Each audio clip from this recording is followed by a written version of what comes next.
give us the signal when to start, and we'll start. Now, Okay. Hare Krishna. Welcome back again to this session of discussing Bhagavad Gita chapter by chapter. Last meeting, we talked about Karma Yoga, the previous chapter, number 3, that deals with talks about karma yoga, how living entities getting entangled in karma, and what are the results of this karma. And to overcome this karmic entanglement, we need transcendental knowledge. So today's chapter, is talking about transcendental knowledge. So let us dive into this supreme opportunity that the life has given us to learn about transcendental knowledge from Bhagavad Gita as it is, from Krishna himself, because he is the one who instructs Arjuna about this knowledge. Om Namo Bhagavate Vasudevaya. Om Namo Bhagavate Vasudevaya. Om Namo Bhagavate Vasudevaya.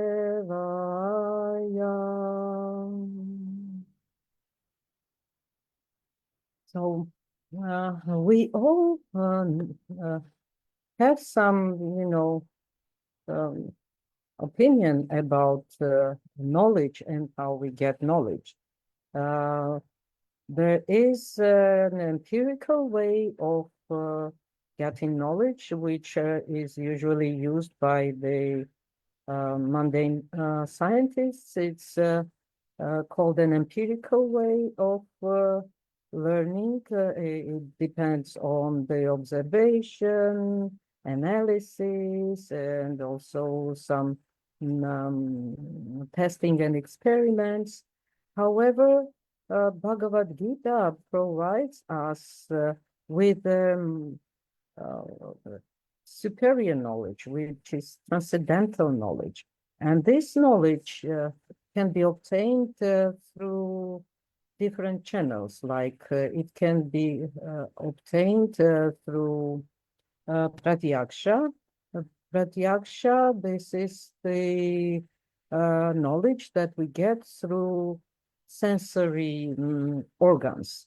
It's like what we see, hear, can touch and smell, and this kind of interaction with the outside world. However, this type of knowledge is restricted in a sense. It has certain limitations.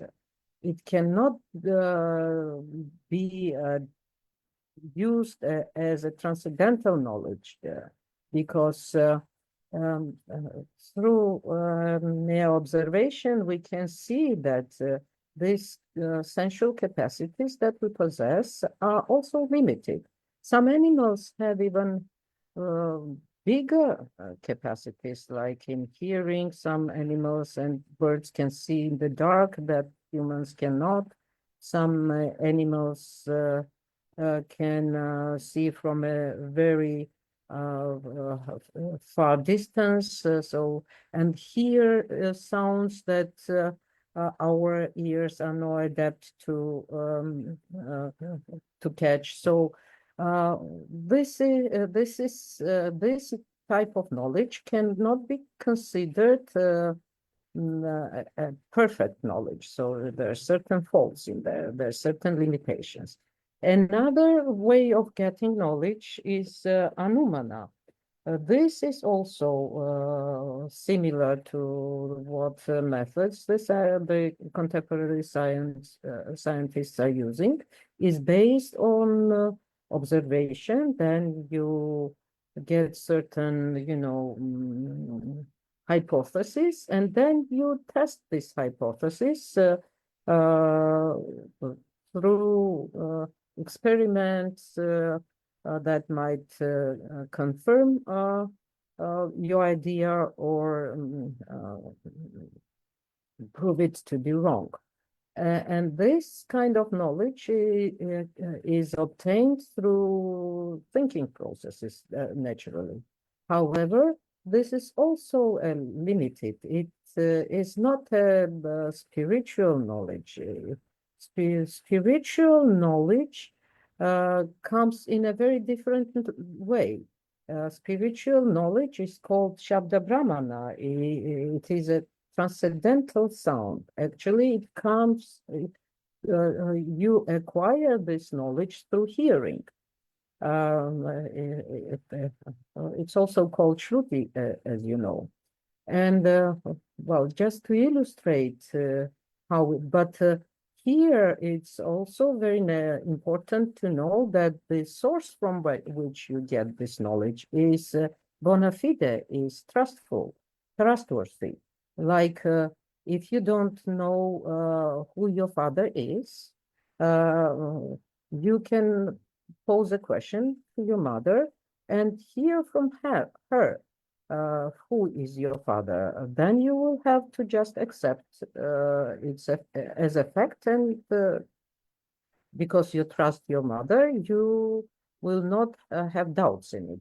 While if you will try to find out who your father is through other methods like pratyaksha and numana, you have to, go through, testing each and every person who is in a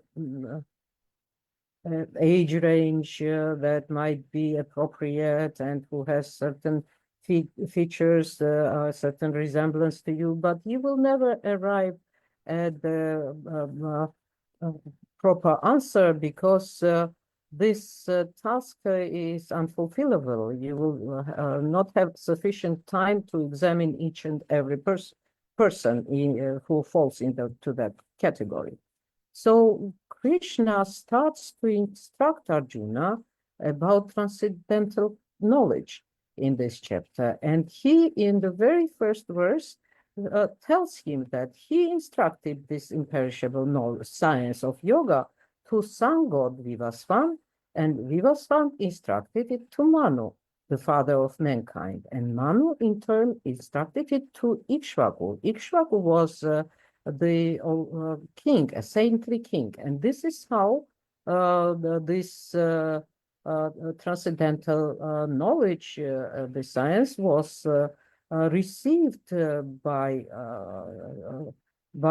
other saintly kings through such disciplic succession.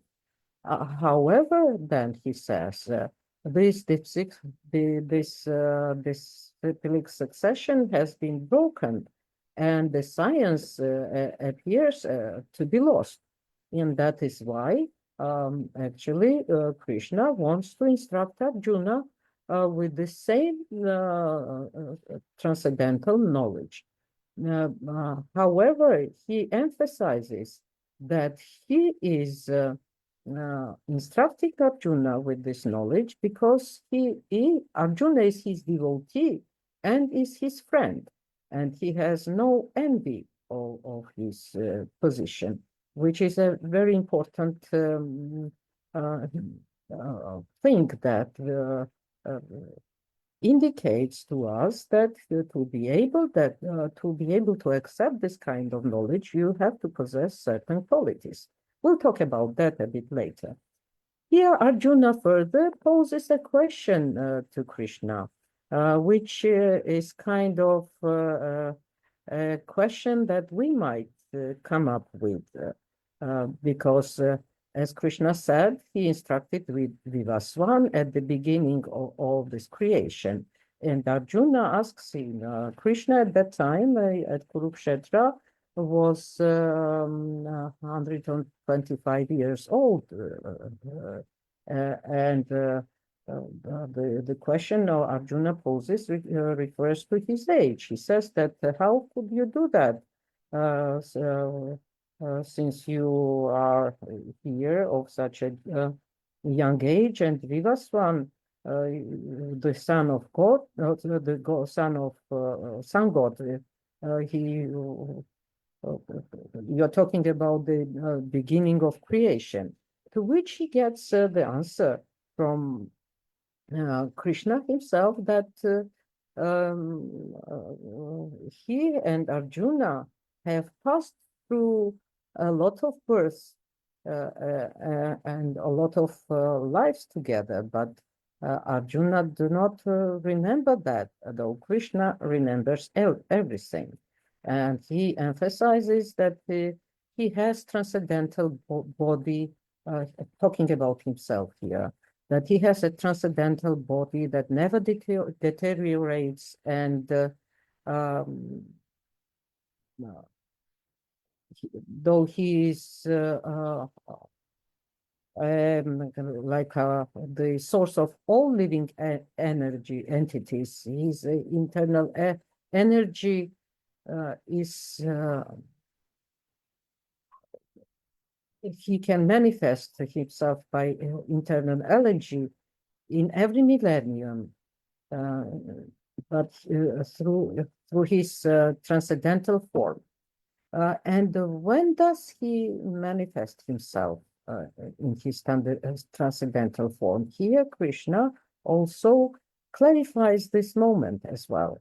He says in the text 7, Yada yada hi dharmasya glani bhavati bharata apyutanama dharmasya dadatmanam srijam yaham. He says that he is descending to this world from time to time himself, whenever and wherever there is a decline in religious practice and predominant rise of religion. Religion here should be understood as dharma, not like contemporary different confessions that we are witnessing, because then such a division in religion did not exist.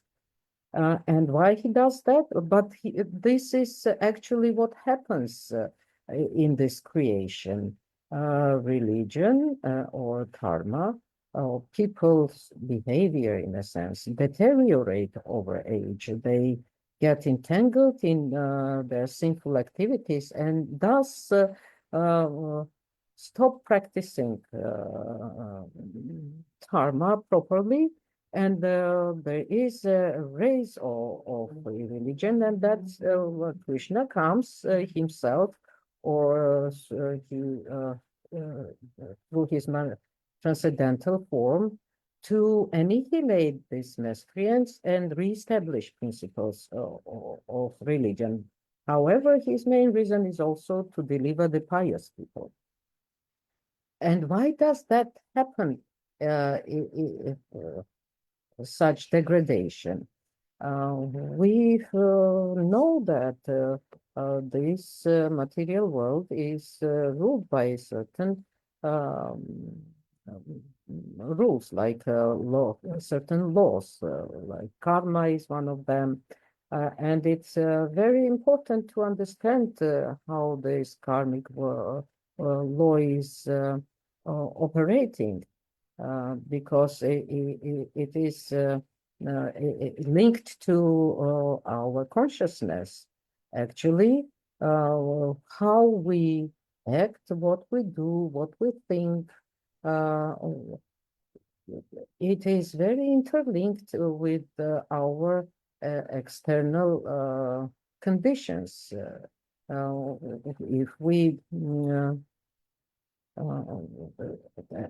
and actually, we by this act are building our future body, or creating our future life. That's how the karma manifests in itself in our path of development. And when we the humans usually prefer to go through a way least obstacle way. So if we see that something is difficult to do and something is easier, we choose to do the easiest thing, or choose to secure situation over insecure situation. And here we um, get entangled in our choices like that, and get taken far further and further from understanding of from transcendental knowledge, thus. And Krishna emphasizes that this transcendental knowledge is very important, because he says further that one who knows this transcendental nature of his appearance and the activities does not, upon leaving the body, take his birth again in this material world, but attains to my eternal abode. He is being from attachment, fear, anger, is fully absorbed in God consciousness and takes refuge in God, in God. And through such knowledge, a lot of people or a lot of persons have been purified um, um, and attained transcendental love of God. And then he also says that, however, the rewards or the extent to which this purification is taking place depends on the extent one surrenders to him. He says, as all surrender unto me, I reward them accordingly. We also should bear in mind that in all respects, all the living entities are following his path. And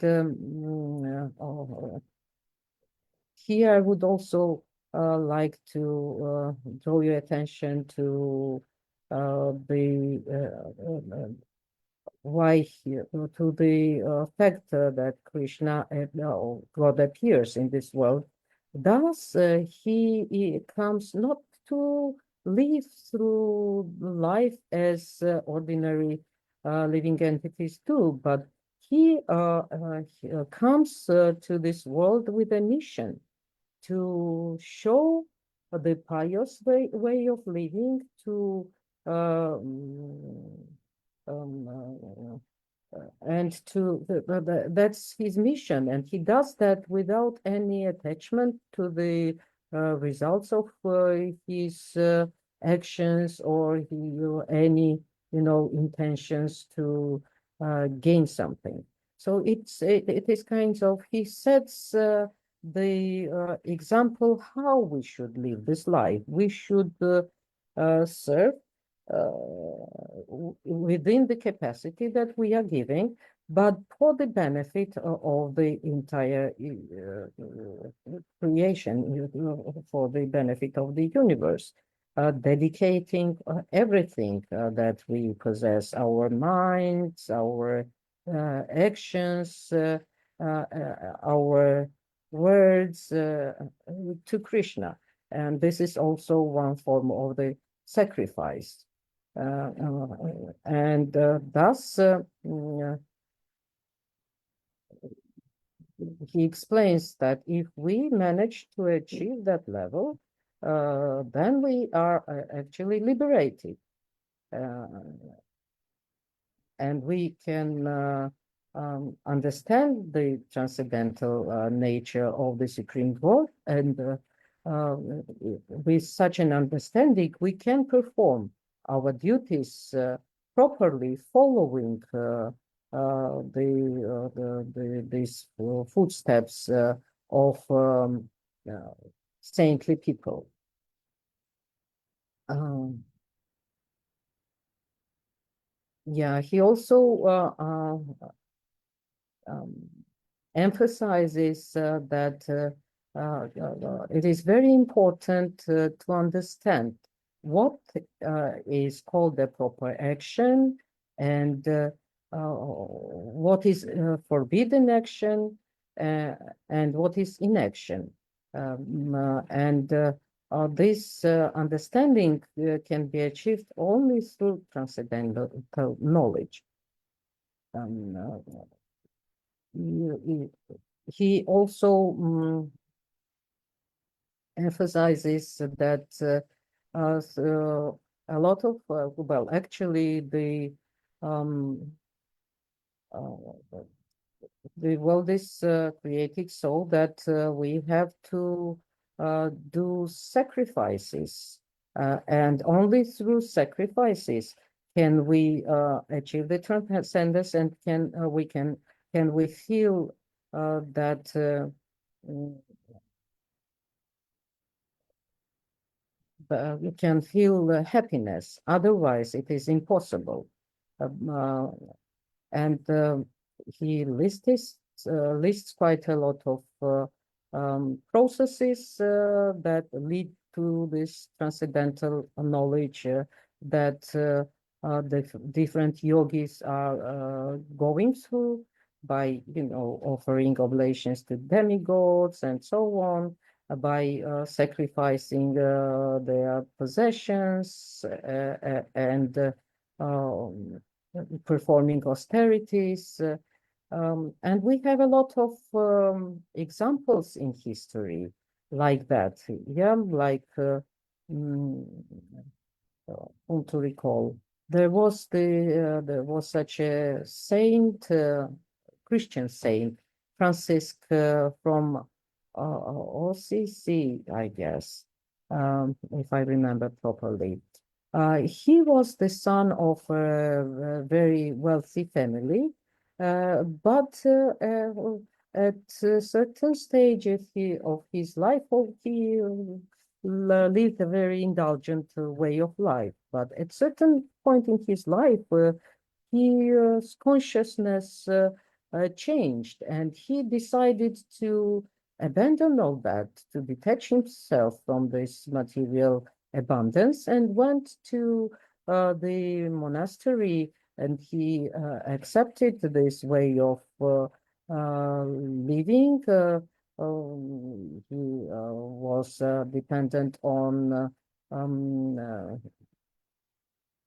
donations, and he was very much involved. So he elevated as a soul, and found happiness through this process. And strangely enough, when his, uh, friends who used to spend time together thought that, well, he is doing some silly things, let's go and convince him to come back. And they went and saw him in labor. He was constructing some kind of monastery or something. He participated in this construction, and it was quite cold. He was bare feet, wearing just one robe over his body. And his friends told him, "Oh, what are you doing? Don't you want to uh, come back to the normal life?" And he looked back at them, and with a happy face, and told them, "Yes, I am living a normal life." And with this interaction with him, so they immediately understood that he was really happy. That was not the happiness that would live in certain seconds or over time. So, and then they were influenced by such a state, and then they also decided to, follow his footsteps. Uh, so this is also very important, because that is how this transcendental knowledge is working. It gives you instructions in a sense, but you have to practice them to be able to understand and accept that. And in that process, sacrifice is a very important thing, because through sacrifice we become cleansed from sinful reactions. And this transcendental knowledge is compared to fire, and our karma that we generate through our activities is compared to firewood. So this transcendental knowledge, the fire of the transcendental knowledge, can destroy all our generated karma and all sinful reactions. And all this actually is given by Vedas. What kind of types of sacrifice are leading to such elevated state. However, accepting transcendental knowledge or understanding transcendental knowledge is not possible without a spiritual master. You have to address a spiritual master, but a spiritual master should also be a bona fide person. And it is explained in this 34th text of this chapter. Tadvidhi pranipatena pariprashnena sevaya upadekshanti te jnanam jnaninas tattvadarshinaha. So here Krishna tells him that the spiritual master, a person who has had the tattvadarshina, who has seen the absolute truth himself, can be accepted as spiritual master. Only the knower of spirit can instruct you accordingly.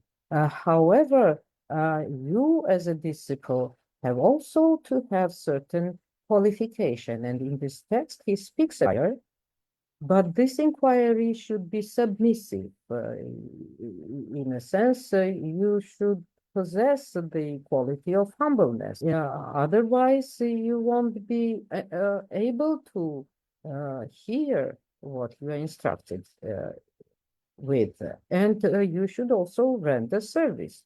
This is how the transcendental knowledge passes from a teacher to the disciple. If you challenge your teacher, then it means that there is no submissiveness, there is no humbleness in your interaction with the spiritual master, and then the process will not take place. There is a story about one person who wanted to be, initiated by a Brahmin who lived in a forest, who practiced and who was very knowledgeable. However, he was thinking that this should be a very easy process, and he has just to go and surrender to him, to ask him to do that, and he did so. But the Brahmin immediately saw that he was not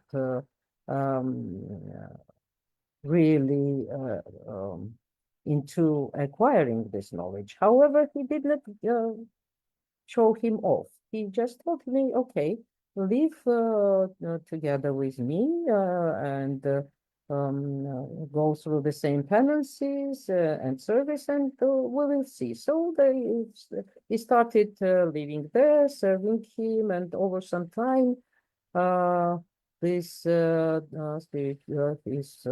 to be spiritual master took him to the river, and this person was really very excited because he knew that before initiation you should go and take a bath. And when they entered the river, he grabbed him, this saint grabbed him by his hair and pulled him down under the water and kept him there for a while. First, the person thought, oh, that's the process, that's the initiation. I'm being baptized in a sense. But when it was very, really difficult for him to sustain this position. And finally, when this saint released his hair, he just jumped out of the water. And the saint asked him, um, you were so eager to take a breath, were not you? He said, yes, I almost died. Well, what was that? Okay, that's when you feel that you want this initiation, like you felt you wanted this breath, only then come to me and ask me to accept you as a disciple. So it indicates that we have to be ready for accepting this knowledge as well. To be, we already mentioned that we should be submissive, should have this capacity or propensity to serve. But that is also a necessity. We should feel that we need the spiritual knowledge as a necessity, because only this transcendental knowledge is capable of relieving us from the major problems of this material life, which is birth, death, old age, and diseases. If you tell that to contemporary scientists, they won't believe it. But this is how it works. When you realize that when you become self-realized, uh, uh, self-realized means that you fully understand, acknowledge that you are soul. And when you then you're completely transformed. You start to live in a different manner. You walk in a different manner. You think in a different manner. You act in a different manner, and all that. The rest of the activities that you uh, conducted previously, you clearly understand that this is an illusion, that as a soul, you don't, you are not influenced by the modes of material nature. Nothing can destroy you. You cannot burn in the fire. You cannot be drawn in the water, and you are indestructible in a sense. And whatever experiences you generate here, they are linked to the material body that you acquired for the given time that you live in the material world. So this is all illusory. You will lose all that because even you have some, family relations with somebody or friendly relations. They are also souls. In the next life, you might not even get across each other, or the way karma is operating. For instance, if you have some enemy in this life, and you will think about that as an enemy, and in the future life, you might get born in your enemy's family. So all these material interactions, they are illusory. They lose meaning after this body stops existing, after the spirit, the soul leaves this body, and things start anew. You get new experiences, unless through the transcendental knowledge you acquire the liberation and uh, get liberated from these miseries of this material world. So, and Krishna also says that a faithful man uh, is dedicated to transcendental knowledge, and he subdues his senses, and only then he becomes eligible to understand such knowledge. And having achieved this knowledge, or he quickly attains the spiritual peace. But ignorance and faithless persons, they they have doubts. Um, they have doubts about the scriptures, and they thus will never be able to attain God consciousness. Hence, they fall down. For the doubting soul has never achieves happiness, neither in this world nor in the next. So, uh, uh, devotional service is the only path to overcome such a condition, and this is achieved through renouncing the fruits of actions and um, acquiring transcendental knowledge, which burns down, which destroys all the doubts and sinful reactions. And only such a person can be considered as being situated factually in the self,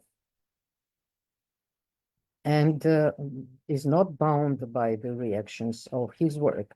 So finally, Krishna calls Arjuna to get equipped with this weapon of knowledge and slash down his doubts that have arisen out of ignorance, and to fight further. Actually, this transcendental knowledge is like the sun. When sun rises, all the darkness disappears. Similarly, transcendental knowledge dissolves all the ignorance in the person, and um, he thus is becomes like on a acquires a level from which there is no getting back. If you have tasted this knowledge, then you will never want to go back to sinful way of living. You will always strive for expand this knowledge further and further, because the spiritual world is um, uh, ever expanding. It has no boundaries in that sense. All the pleasures and all the happiness and knowledge is ever expanding there. So when you become part of that, you will definitely not want to come back to material existence. So here we should follow the instructions that Krishna gives to Arjuna, and thus uh, go in footsteps of Arjuna to achieve liberation. I think that I've very briefly have gone through this chapter, and if there are some questions or comments, I will be very glad to participate in the discussions. So please don't be shy. There should be some, questions bothering you concerning transcendental knowledge or what we have read already.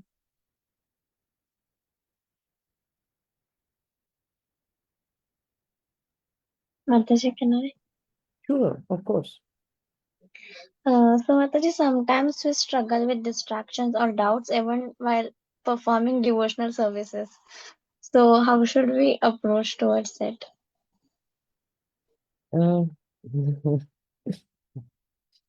Uh, no, the doubts, usually, as Krishna instructs here, the doubts usually come out of ignorance. So the only way to overcome your doubts is to expand your knowledge. But that is done uh, through a proper process. It's done through association with the devotees. Uh, what is transcendental knowledge? It is the knowledge about the relationships, actually, yeah? Because a soul, uh, what is the main activity of a soul? Yeah, it's not some profession, but it's loving interactions with the surrounding people. So, actually, the interactions, these relationships are mirroring the relationship between Krishna and all his devotees. So, what we call devotional service. Devotional service is uh, done when you think about Krishna, think about God, that's devotional service. When you speak about God, that is devotional service. When you serve some devotees or elevated Vaishnavas, that is devotional service. When you follow your dharma or conduct your dharma properly as prescribed by scriptures for the welfare of the universe. That is a devotional service. So what kind of doubts there might be in a devotional service? You don't see the results? Then this means that you still somehow are attached to your fruitive activities. It means that you have to further work on your, detachment. Yeah. I don't know whether I answered you uh, properly. I mean, whether it's understandable. But if we have doubts, that's an indication that there is still a lack of knowledge, of transcendental knowledge. I'm not talking about material knowledge. We might have plenty of information, but that's not helpful in our achieving our higher goals. Only devotional service can lead us in that way. And how do we acquire this knowledge? Through interaction, through uh, uh, doing something together with other devotees, because we see their qualities. Qualities are most important in our life. What qualities we possess, yeah, what qualities we mm, generate in ourselves, yeah, because we are all spiritual by nature. We are, our nature is Satchitananda. So bliss is our nature, all knowing all is our nature. So if we deviate from that, then we have doubts, yeah. So it's an indication that we still have to uh, surrender, uh, surrender to this, to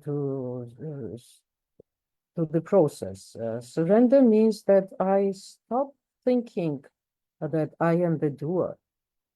I am not, because of the material modes of nature uh, already. Uh, so we act under their influence. It's not our own action. It's them using our bodies in a sense, if that's understandably explained. So, you should not be afraid of having doubts. But when you have doubts, it means that there is lack of knowledge. Does that explain anything to you, Tisha, or it was too superficial? No, Mataji, thank you so much. Thank you.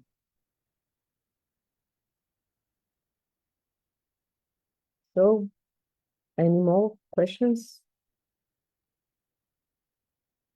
It is very important to understand properly the process of surrender. Yeah, without being humble, without this is a key quality that we should be striving for.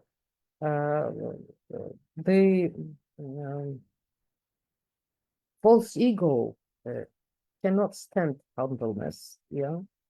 And the false ego generates all this, illusory doubts and illusory attitudes. Yeah. So if we find in ourselves this kind of thinking, we should remind that this is not humble. So we should try to be humble.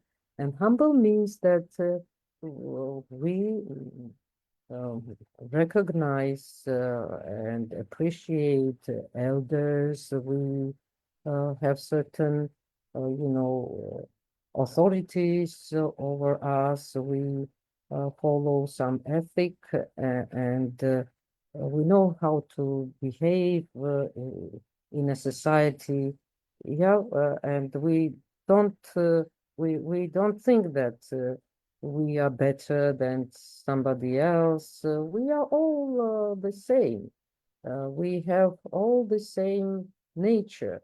It's simply our consciousness is polluted in a to different degrees, and that makes it different. Yeah, apart from some individuality. But here, this should not be our main, attention should not be driven to that. We should uh, concentrate on what qualities we are mm,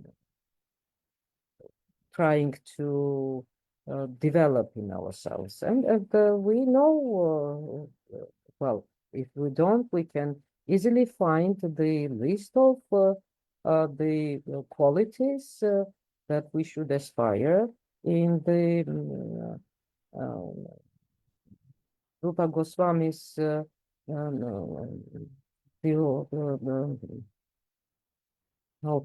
what is the name of that? Nectar of Devotion. Yeah, he talks about the qualities of divine qualities of Krishna. So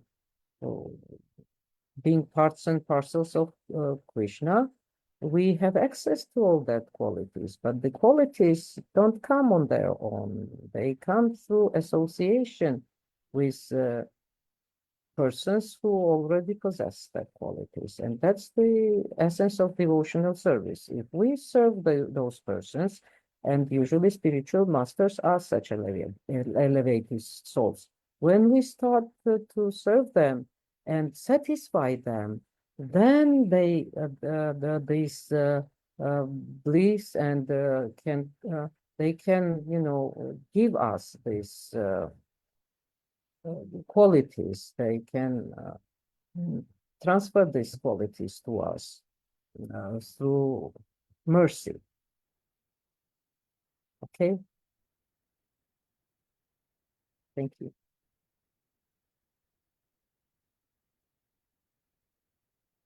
Okay, and do we have any other questions? If not, then probably we will finish today's class with that, and see you next time. The next lecture will be given by It's not by me, I guess. It's Nanda Priya Prabhu should be the next lecture. Yes, Harinam Charan Prabhu. Hare Krishna Mataji. Thank you very much for your great speaking.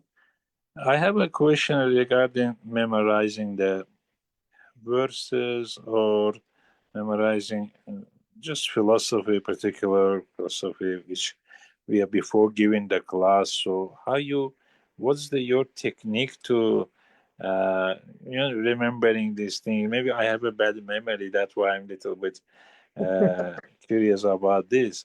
But it's interesting and you have any technique to memorizing this philosophy nicely and presenting? Thank you. Thank you. I cannot boast with my good memory in verses either. It has been it was always quite difficult for me during my student times as well. I mean, I don't remember usually texts by heart. I remember the feelings that they give me.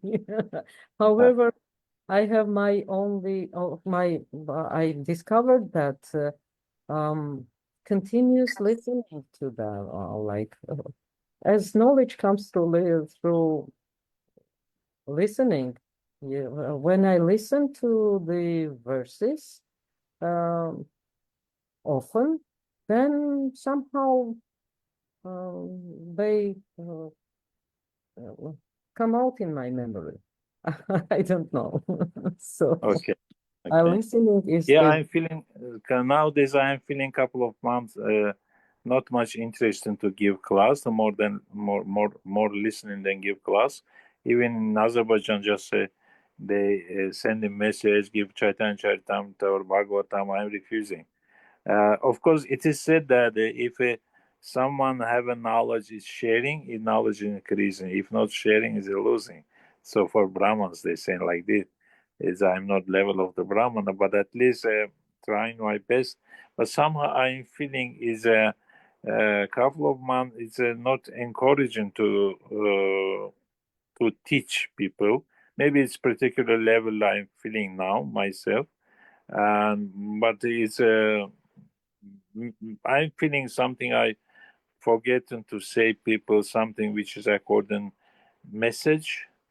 I'm feeling a little bit not much encourage myself. Okay, encouraging.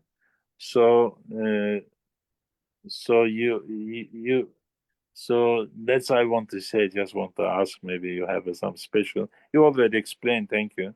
Maybe you have a more. Please tell because others the what have to know also. This go to more details.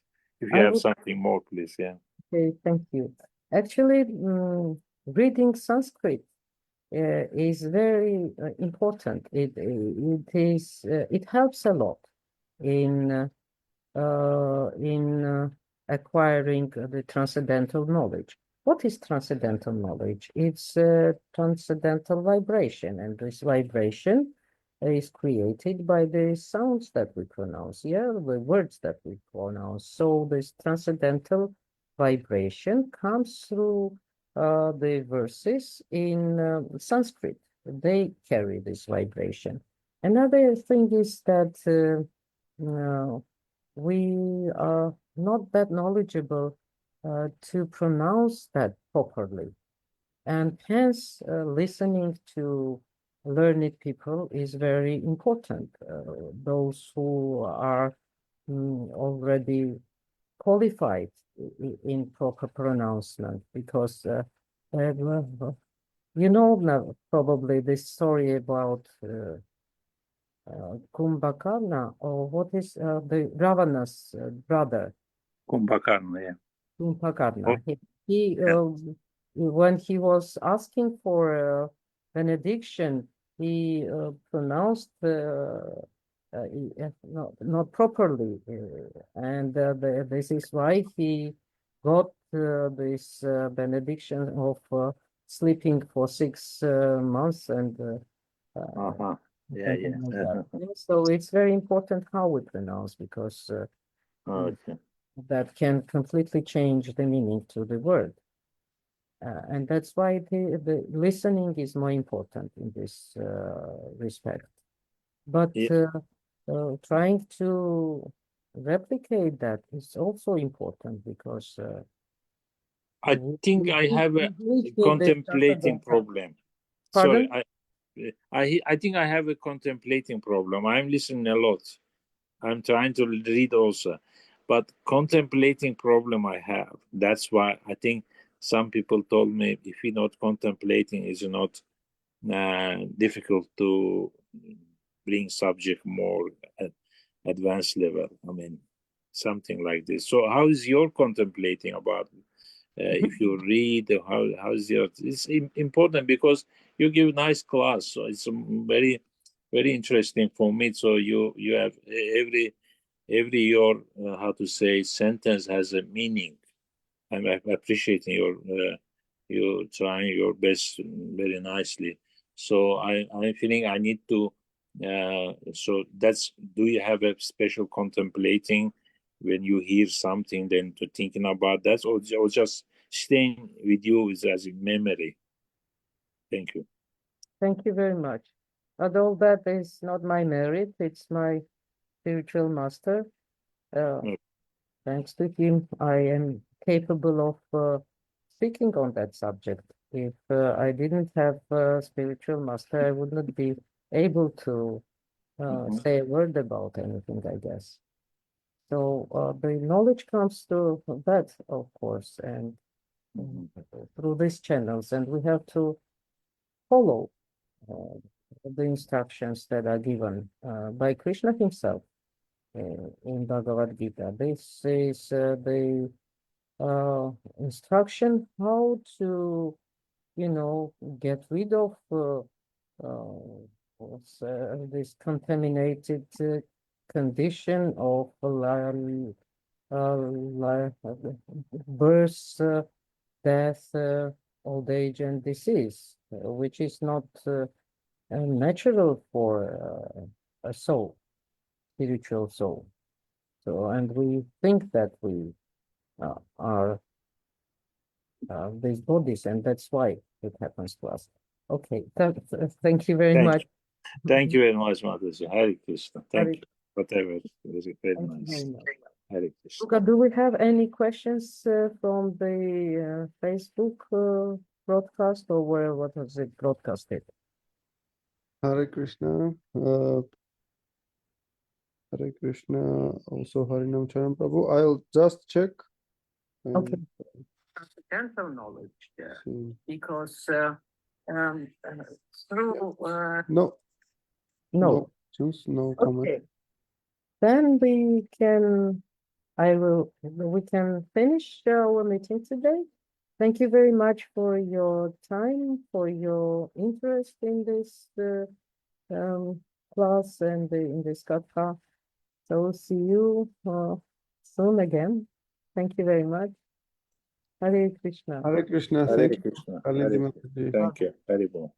Thank Kalindi you. Mataji ki jai.